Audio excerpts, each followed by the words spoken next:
Hi guys, I welcome you to my new video on old versus new ways of doing analytics, and let's jump directly into it. Okay, so welcome to this new video that I have created for you. In this video, we'll look at how analytics has changed between pre-AI era to now new AI era that we are seeing. And earlier, we used to think of the EDA, the data quality checks on our own. Now we have AI assistant with us who can help us do that. Okay, so please watch this video till the end because I have a pro tip at the end. And if you apply this tip in your day-to-day work, in your job or in your business, you will definitely get a lot of benefits with that pro tip, which I'm going to give you at the end. So please, if you are new to this channel, if you haven't subscribed yet, please subscribe to this channel if you want to keep receiving videos like this, where you get very interesting insights on how to use AI for your business analytics, data science skills in day-to-day work. And if you want to keep getting such videos, please subscribe if you haven't done so. About me. So my name is Rohit Kakkad. I have 8 years of analytics experience and I'm working as a AVP in a global bank. In terms of projects that I've delivered over last 3 to 4 years, it has been global dashboard for sales teams, geographical expansion strategy for my company, transaction banking, wallet estimation for corporates, and I have been the front runner in AI adoption in my organization. Along with this, I have two publications with my company publishing reports, and I have my name on that. Okay, so moving on to our main topic of how things have changed between old era versus new era, where old era is pre-AI, pre-generative AI, I would say, before Chat GPT. And now once Chat GPT and other models are in market, are in place, and all companies are using it in their day-to-day operations and encouraging their employees to use it for everything that they do. Okay, so earlier when you were given a problem statement, you would understand the problem statement and you will ask some questions. Okay, so that thing is still with you, that is still human intelligence. To be done through human intelligence, you need to ask relevant questions, you need to understand the business domain from which the problem is coming, you need to ask relevant questions, and then you need to think of the data sets. Okay, so there is no change in this stage of analysis in pre-AI era and this AI era. But what changes after this is once you have thought through the problem, understood the business context, and have decided on data sets that you want to use, then comes the EDA and data quality checks on the data set. Okay, now there are two directions where you can go from here. Either your data lake is integrated with the AI platform that you have within your organization, whether it's Gemini or Chat GPT or it's Claude or whatever, then you will give that data set directly from your data lake and ask from it the suggestions on what data quality checks should I do. First that, and then what EDA you should do. EDA stands for exploratory data analysis. So then AI will give you what data quality checks you should do, which are what, checking the null values, missing values, right? Checking the data types, checking the whether the fields are populated correctly, right? And then you will also check on the consistency and accuracy of the data over time periods. So all these data quality checks you will do. And if you want to know what data quality checks you should do on your data set when you're starting analysis, please look at my video on the top. Then comes the exploratory data analysis. Once you have tackled the missing values, once you have checked on the data types, consistency, accuracy of the data, then you go with exploratory data analysis where you start to understand different columns in more detail. Now, every data set which is in the organization, the name of the columns are designed in that data set in such a manner so that they are business intuitive. So if you have good business understanding, good domain understanding, the name of the column you would be able to understand on your own. So that context, that prompt, again you need to give to AI so that it suggests you what exploratory data analysis you should do. Okay, then you will start on exploratory data analysis in terms of, let's say, looking at total counts, looking at the key statistic metrics like mean, median, mode, 50th percentile, 25th percentile, 75th percentile interquartile range of numeric columns. You will see unique values which are there in different columns, which we have talked in our videos in the past. Then you will start with correlation between multiple columns. Okay, you will look at correlation between multiple columns, you will create graphs, you will create charts, you will look at outliers, and you will do multiple data transformations to understand the data thoroughly. Now all these things you are doing yourself. With AI coming in, you are giving prompts that, okay, give me correlation between column A with column C, and it will give you the charts, it will give you the necessary table, the what we call heat map or correlation metrics, it will give automatically with the prompt. So this is a big shift from doing data quality checks EDA on your own, where you had to write code on your own and come up with insights, come up with data points, do analysis or checks in Excel, and then go back, run the code again, run things again, think of the logic, debug your code. Now you are getting the ideas on data quality and EDA, you are getting the code, you just need to run. So things that were taking weeks earlier are now taking days, and things that were taking days earlier are now taking hours, and things that were taking hours earlier are now taking minutes. Okay, so that's how the shift is happening in data analytics, business analytics, data science, and so on. Okay, now this is the pro tip that I was talking about, that earlier you would present your findings in either Excel, where you will have raw data, then you will have pivots or a simple Excel dashboard, or you will quickly come up with Power BI or Tableau dashboard if you have access to and you are hands on that. But this was again manual earlier. Okay, now you can ask AI to give output in an HTML format, which is very interactive.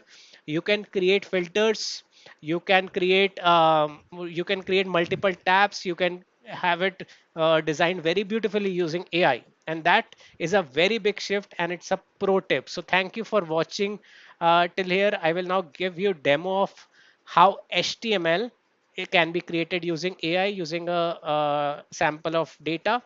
And please, if you are liking this video so far, if you are till with me here, please give it a thumbs up, please like it, please share the comment that how things are changing for you and how are you adopting AI in your day-to-day analytics work. Please subscribe to this channel if you haven't done so, and please share it with someone who may need it. So let's come to demo now. For demo, I have the data set called Netflix underscore titles. So this data set has columns show ID, type, title, director, cast. So this is a Netflix data set which can be easily obtained from website like Kaggle or somewhere else. Okay, so let's jump into AI.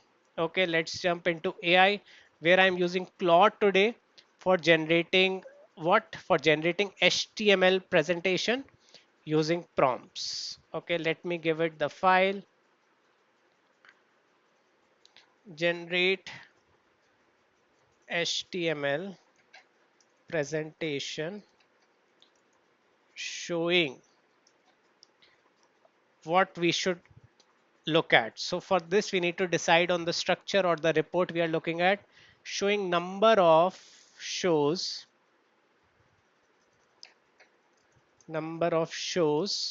by release year and show type. Add filter for what? Add filter for country. Okay, let's say country. Okay, let's see. So Netflix underscore titles is a data set asking it to create HTML presentation showing number of shows by release year and show type, add filter for country. So this is a pro tip. Please start applying this in your day-to-day job and you will thank me later. Okay, you will thank me later. And as it is generating the output, let me tell you that business understanding, domain understanding, data understanding still remains with you. AI is not replacing that.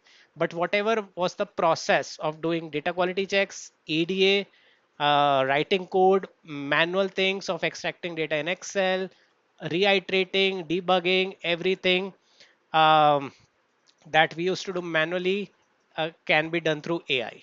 Okay, so to be relevant in your job, let's say 2 years from now, you need to take your game of understanding your business domain, your knowledge of the data sets.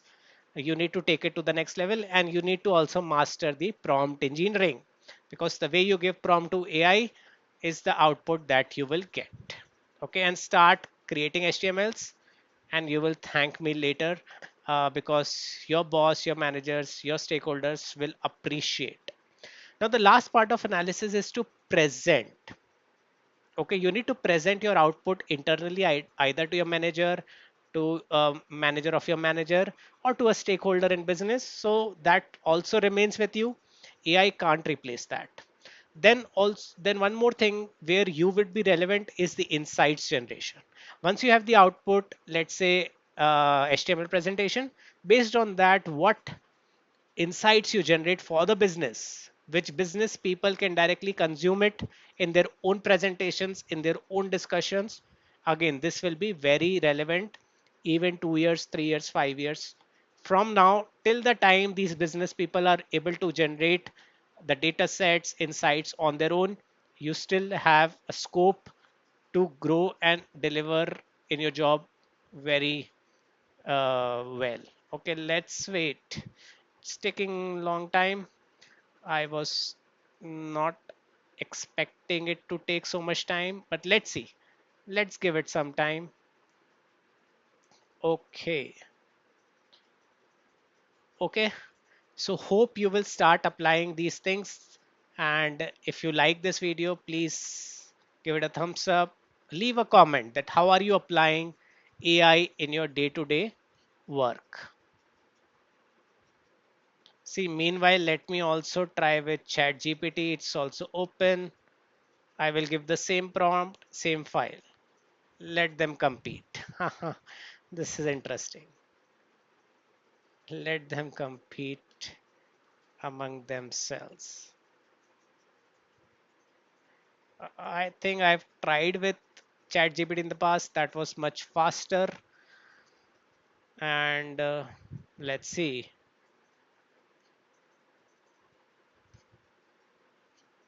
What it is doing, ChatGPT is very, very quick. Maybe because it has seen the data in the past.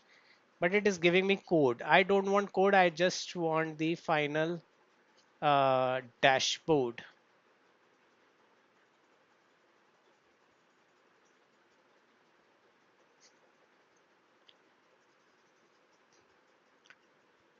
And it will work. Bar chart, number of release, no background needed. Save this as, okay, let's run. Oh, it has given me full screen. Okay, filter by country,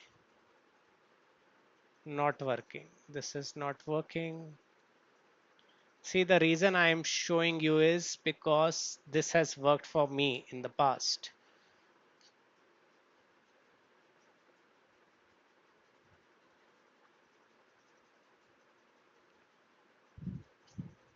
Sorry, give me HTML file directly. I can download it, and that's not a problem, but it's not giving me what I am asking.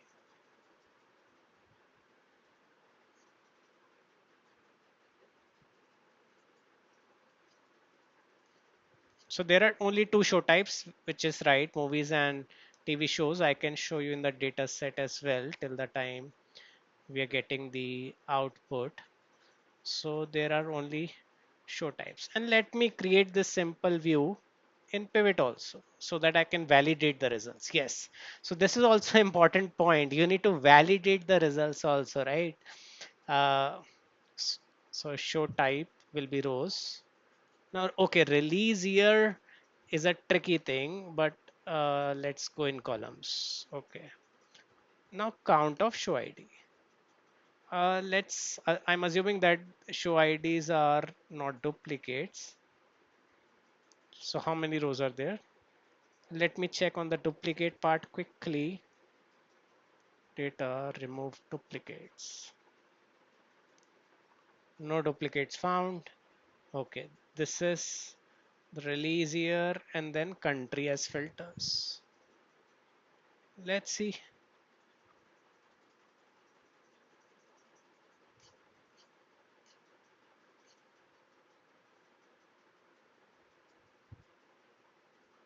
No, it's not able to give me. Claude is still working. Claude is slow. Very slow, I would say.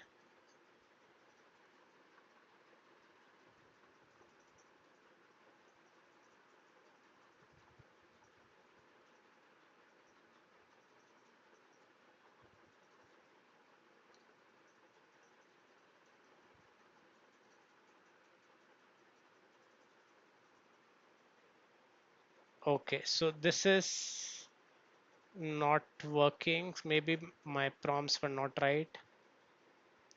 Have show type as rows and what? And release year as columns 2000 onwards or 2010 onwards so that columns are less, and add filter for country.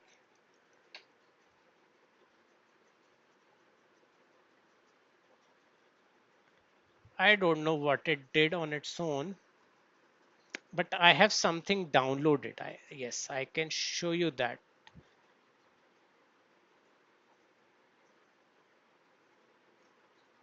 Let me see if I can show you that. Yes. Sorry, not this one.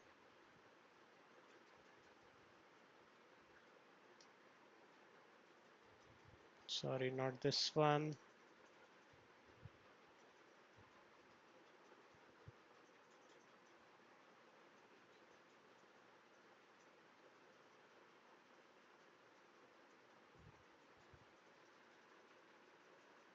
It's giving me pivot dashboard. Okay. Let me open this. Oh, no data. Oh my God. Why? Let's see. Claude. Yeah.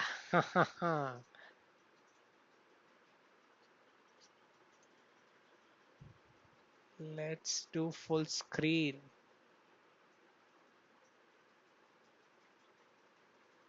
Wow, wow, wow.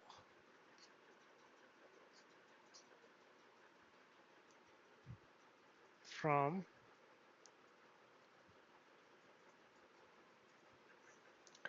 okay, so now what I'm seeing is Claude's output is much better.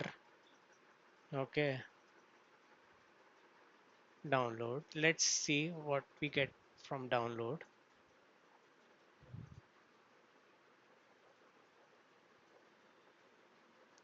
Oh my God. Oh my God. Netflix, content analytics, all countries. So we have filter, okay, show movies, year. Now I don't know why. Okay, so the scale is very different. What's in the end?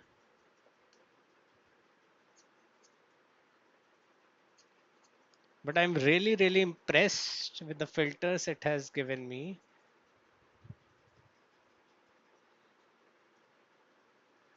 Okay, but I wanted to see what is on x-axis. Yes. See, it needs some rework, but it's a very good start from Claude, where it is giving me option to filter on countries.